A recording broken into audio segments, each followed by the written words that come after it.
साल 2025 निवेशकों के लिए सोना और चांदी का सुपर हिट साल बन गया है, जहां शेयर बाजार में उतार चढ़ाव, वैश्विक अनिश्चितता ने कई एसेट क्लास को चौंकाया है। वहीं बुलियन ने कमाल कर दिया। केडिया एडवाइजरी की ताज़ा आंकड़ों के अनुसार 2025 में अब तक यानी 25 सितंबर तक सोना करीब 58% की छलांग लगा चुका है। वहीं चांदी ने भी 55% की रफ्तार पकड़ी है। अब बीते 10 सालों की बात की जाए तो सबसे बड़ा रिटर्न बना है।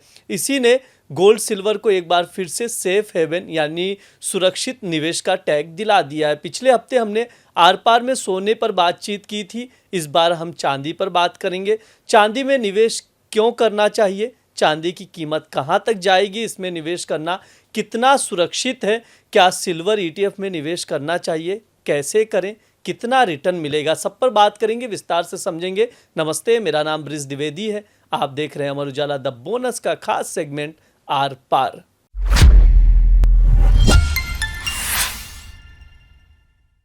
इस वक्त चांदी का भाव एमसीएक्स पर देखें तो 1,37,000 प्रति किलोग्राम के ऊपर पहुंच गया है। ऐसे में सबसे पहला सवाल यही उठता है कि ये तेजी है और कितनी। आर मनी के एसोसिएट डायरेक्टर रिसर्च तरुण सत्संगी और एसएमसी ग्लोबल सिक्योरिटीज की कमोडिटी की रिसर्च हेड वंदना भारती का कहना है कि सिल्वर का बुल रन चल रहा है, यानी अभी इसमें तेजी जारी रहेगी। हालांकि निवेश के लिए कीमतें थोड़ी नीचे आए तो आप एंट्री कर सकते हैं, यानी 4-5% के करेक्शन पर। अभी अगर देखें तो 1,25,000 से 1,30,000 के करीब अगर चांदी मिले तो निवेश किया जा सकता है। निवेश लंबी अवधि के लिए करें, अच्छा पैसा बन सकता है। केडिया एडवाइजरी के आंकड़ों के मुताबिक 2019 और 2023 में सिल्वर ने 21% के करीब का रिटर्न दिया था, लेकिन 2025 में रिकॉर्ड तोड़ा है, 55% चढ़ गया है। प्राइजेस पिछले 10 साल में सबसे बड़ा रिटर्न है। साल 2025 में सिल्वर का भाव 13,000 के करीब था, तब सेंसेक्स 9,000 के करीब था। 2020 में चांदी का भाव 68,000 हो गया था, सेंसेक्स 48,000 के करीब था। अब वही चांदी 1,37,000 के पार पहुंच गई है, लेकिन सेंसेक्स 81,000 के ही करीब है। आप डिफरेंस समझ सकते हैं। चांदी के भाव में इतना उछाल क्यों आया, आइए वो भी समझ लेते हैं। चांदी की कीमतें कई कारणों से बढ़ रही हैं। मुख्य वजह इंडस्ट्रियल डिमांड और सजावटी कामों में चांदी की मांग बढ़ना, साथ ही दुनिया भर में चांदी की सप्लाई भी कम हो गई है। जानकारों के मुताबिक चांदी में तेजी के कई प्रमुख कारण है जिसे सपोर्ट मिल रहा है, जैसे करेंसी में बदलाव, अंतर्राष्ट्रीय स्तर पर चांदी के बेंचमार्क में मजबूती और घरेलू खरीदारी में उछाल। लोगों को लग भी रहा है कि चांदी की कीमतें और बढ़ सकती हैं, इसलिए वे ज़्यादा खरीद कर रहे हैं। डॉलर में कमजोरी, ग्लोबल मार्केट में अनसर्टेनिटी, टैरिफ टेंशन की वजह से चांदी को सपोर्ट मिला है। मार्केट एक्सपर्ट्स का कहना है सोना चांदी फिलहाल मोमेंटम प्ले है।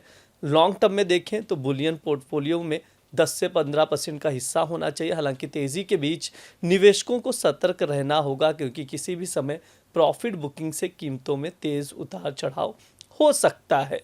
ऑगमोंट की रिसर्च हेड रेनिशा चैनानी का कहना है कि चांदी निकट भविष्य में यानी 2026 तक 1,80,000 से 2 लाख रुपए प्रति किलोग्राम तक पहुंच सकती है। इसके पीछे इंडस्ट्रियल डिमांड में तेजी, अनुकूल आर्थिक हालात और निवेशकों को लगातार रुचि सबसे प्रमुख कारण है। उनका मानना है कि भारत में खासकर त्योहारों के मौसम में आभूषण और बर्तन बनाने के लिए चांदी की खपत मजबूत बनी रहेगी। नोमुरा के अनुसार 2024 में सिल्वर की industrial demand record 680.5 million ounce तक पहुंच गई, जिससे कुल मांग बढ़कर 1164.1 मिलियन औंस हो गई, जबकि आपूर्ति केवल 1,015.1 मिलियन औंस थी। स्टॉक में भी भारी गिरावट आई है, जो दिसंबर 2020 में 22 महीने की आपूर्ति से घटकर 2023 के अंत तक 13 महीने रह गई है।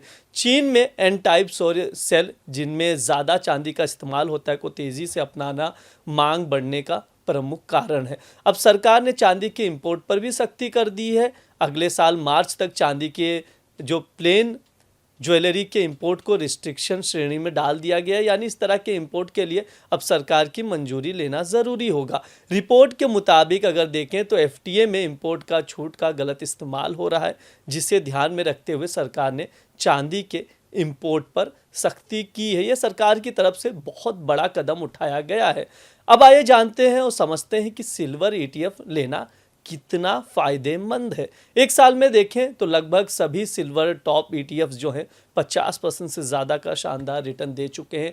एसबीआई सिल्वर ईटीएफ देखें तो 51.18% का रिटर्न मिला है। निप्पॉन सिल्वर ईटीएफ में 50.92% का, कोटक सिल्वर ईटीएफ में 50.69% का, एचडीएफसी में 50.51 और आईसीआईसीआई प्रूडेंशियल ईटीएफ में 50.38 ईटीएफ का रिटर्न मिला है। ईटीएफ यानी एक्सचेंज ट्रेडेड फंड्स के जरिए चांदी में निवेश करने का ट्रेंड अब तेजी से बढ़ रहा है।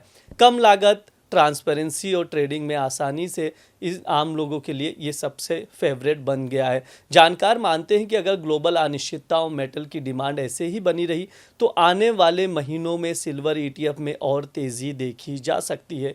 तो अगर आप सीधे चांदी नहीं खरीदना चाहते, फिर इसके लिए आप रिटर्न का लाभ भी लेना चाहते हैं, तो सिल्वर ईटीएफ आपके लिए एक बेहतर विकल्प हो सकता है। लेकिन निवेश से पहले रिसर्च ज़रूर करें। जाते जाते आपको बता दें, सिल्वर ईटीएफ खुले बाजार में चांदी की कीमतों को ट्रैक करता है। चांदी की कीमत में उतार चढ़ाव इन ईटीएफ के एनएवी को बदल देता है। सिल्वर ईटीएफ के फंड मैनेजर चांदी खरीदकर उसे सुरक्षित तिजोरियों में रखते हैं।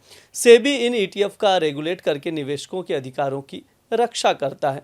फंड मैनेजर को नियमित अंतराल पर तिजोरियों में रखी गई चांदी के फिजिकल वेरिफिकेशन पर ऑडिटर रिपोर्ट प्राप्त करनी होती है। फिलहाल के लिए शो में इतना ही। आप लोग देखते रहिए द बोनस। शुक्रिया।